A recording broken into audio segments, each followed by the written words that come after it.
زيزو انتهت القصه تماما. قدام زي ما حضراتكم شايفينها على الشاشه دلوقتي، هو زيزو نزلها كده.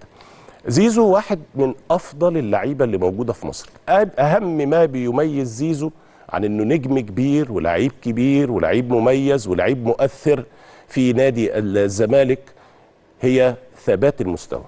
ما يميز زيزو ان بقاله 3-4 سنين في افضل مستويات ممكنه. ما شاء الله، يعني ربنا يحميه. انا شخصيا من اللعيبه اللي بحبها جدا، بحب ادائها جدا في الملعب. يمكن بس هو عايز يبقى في المنتخب زي النادي، لكن هو في مستواه مع الزمالك بقاله 3-4 سنين مستواه رائع. المهم زيزو كتب قال على انستجرام، كتب: الزمالك اكثر من مجرد نادي، الزمالك عائله كبيره، شغف جمهور الزمالك وولائه اظهر لي معنى الانتماء. انا موجود في نادي الزمالك